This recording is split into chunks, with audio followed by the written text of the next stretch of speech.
Sekarang Feng Tianxing merasa bahwa metode Kaisar Iblis hampir diketahui. Hanya beberapa rencana yang sangat tersembunyi yang belum muncul. Tinggal di sini untuk mempelajari Dao adalah pengaturan Kaisar Iblis. Dan itu juga merupakan pemberitahuan untuk membiarkan sisa-sisa ras iblis tingkat tinggi berkembang dengan ketenangan pikiran.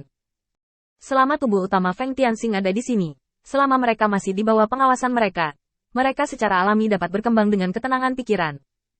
Kaisar Iblis berpikir bahwa jalan di dinding sudah cukup untuk dipahami Feng Tianxing selama 100 tahun. Tetapi sebenarnya itu bahkan belum di paruh pertama tahun ini. Ini memberi Feng Tianxing banyak waktu untuk merencanakan dan mengatur. Avatarnya bertarung melawan kehampaan di wilayah di bawah yurisdiksinya. Dan dia berhubungan dengan sisa-sisa ras manusia seperti Song Yi, dan situasinya sangat bagus. Dengan kecepatan kultivasi tubuh Dewa Guntur, itu sudah cukup untuk bergulat dengan iblis tingkat tinggi ini setelah 100 tahun. Tetapi saya benar-benar tidak dapat menemukan apapun untuk dilakukan di sini dengan tubuh saya. Setelah berpikir sejenak, Feng Tianxing tiba-tiba mengangkat alisnya. Kaisar Iblis dapat meninggalkan sarana saat itu, jadi di mana sarana yang ditinggalkan oleh umat manusia? Tidak mungkin hanya melubangi tubuh yang menyimpan warisan umat manusia satu persatu. Tidak masuk akal untuk melakukan itu.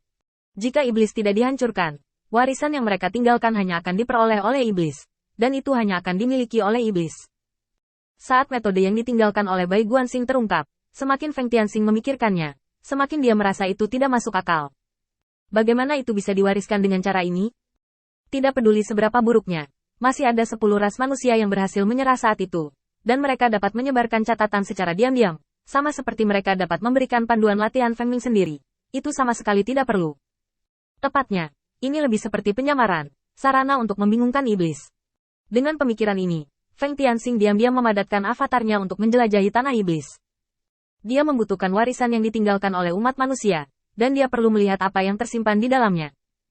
Hanya dengan melihatnya dia bisa yakin apakah tebakannya benar. Tugas menemukan tubuh ras manusia yang kuat untuk melindungi warisan dan menemukan tempat persembunyian sisa-sisa klan iblis tingkat tinggi dimulai hampir bersamaan. Di tanah luas tempat tinggal iblis tingkat tinggi ini, ada banyak klon Feng Tianxing, dan mereka mencari semua petunjuk di bawah dukungan kesadaran besar Feng Tianxing. Hanya 2 hari kemudian, kejutan datang lebih cepat dari jadwal. Inkarnasi manusia yang telah diatur oleh Feng Tianxing untuk memasuki eselon atas ras iblis secara tidak sengaja menemukan celah tersembunyi saat melewati lapisan tersebut. Inkarnasi manusia memasukinya, dan yang menarik perhatiannya adalah danau seperti cermin. Melihat ke kejauhan, ada 2 puncak gunung yang saling terkait. Ini adalah tempat yang dikatakan Jialuo, di mana iblis tingkat tinggi bersembunyi. Tapi sekarang ada keheningan di sini, dan tidak ada jejak kehidupan iblis sama sekali. Feng Tianxing mengambil alih tubuh klon manusia dan mencari-cari jalan angkasa. Ini adalah tempat yang ditinggalkan oleh Kaisar Iblis, jadi tentu saja kita harus mulai dari Dao Asosiasi Kaisar Iblis. Dalam Dao of Space, Kaisar Iblis telah memahami Dao ruang yang ditumpangkan. Dunia ini mungkin merupakan superimposisi dari dunia yang tak terhitung jumlahnya, dan saya tidak dapat melihat setan-setan itu karena mereka tidak lagi berada di dunia yang sama. Diam-diam mengoperasikan sarana Kaisar Iblis, Feng Tianxing menempatkan avatar manusia di dunia yang bising. Itu masih danau Jingyu seperti cermin sebelumnya, dan 2 puncak yang tersisa. Tetapi perbedaannya adalah bahwa setan yang tak terhitung jumlahnya sudah dapat dilihat di sini. Mereka lepas landas atau beristirahat, ditempatkan di dunia ini. Siapa kamu? Jialuo tiba-tiba muncul, dan rasa penindasan yang sangat besar langsung menekan tubuh Feng Tianxing dengan kuat ke tanah. Pada saat ini, bahkan pernapasan, serta hubungannya dengan energi spiritual, menjadi ilusi, seolah-olah semuanya telah diambil.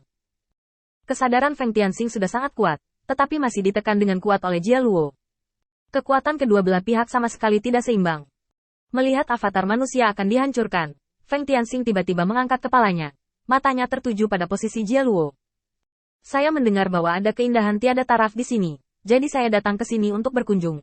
Mendengar ini, Jialuo tiba-tiba menjadi marah.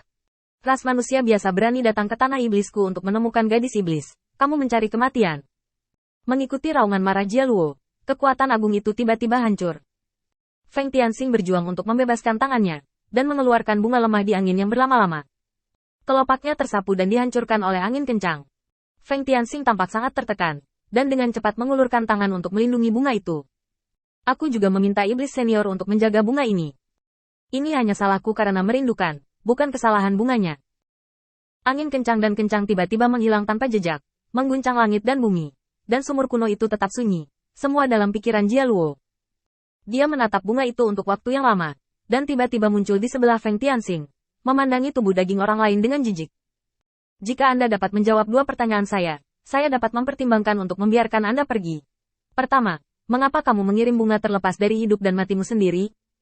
Kedua, jika aku membunuh orang yang kamu kagumi, apa yang akan terjadi padamu? Kedua masalah ini jelas merupakan penyakit jantung Jia Luo saat ini. Feng Tianxing telah memahami maksudnya, jadi dia berani membiarkan avatar manusia menghubungi iblis-iblis ini secepat mungkin. Feng Tianxing memandangi bunga-bunga itu dengan berpura-pura tergila-gila. Aku tidak melihat gadis itu hari ini, jadi aku hanya bisa melihat bunga untuk mengungkapkan perasaanku.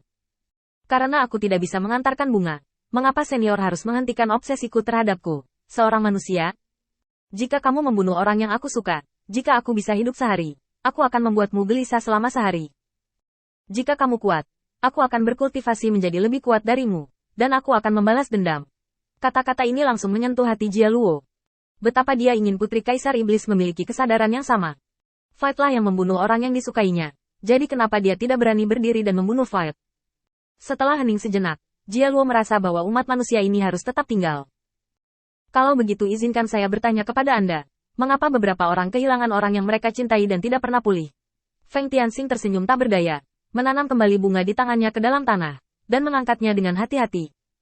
Setiap orang berpikir secara berbeda, dan tindakan mereka secara alami akan berbeda. Beberapa orang terobsesi dengan cinta, sementara yang lain menganggap cinta itu bukan apa-apa. Saya pikir orang yang Anda sebutkan juga harus menjadi orang yang tergila-gila. Jia Luo tertawa keras, dan mengangkat Feng Tianxing dengan santai. Oke, orang tua itu akan memenuhi obsesimu hari ini. Setelah selesai berbicara, Jia Luo membawa Feng Tianxing melintasi langit dan membiarkan Feng Tianxing mengidentifikasi orang idealnya. Feng Tianxing terus menggelengkan kepalanya sampai Jia Luo kehabisan kesabaran dan memutuskan untuk membiarkannya pergi langsung ke Putri Kaisar Iblis. Hubungi, ubah pikiran Putri Kaisar Iblis. Feng Tianxing hanya merasakan kekaburan di depan matanya, dan tiba-tiba semburan aroma mengalir ke wajahnya. Dia melihat seorang wanita iblis meringkuk di tempat tidur. Lengan putihnya melingkari lututnya. Matanya kusam, seperti boneka. Feng Tianxing tidak menunggu Jia Luo berbicara.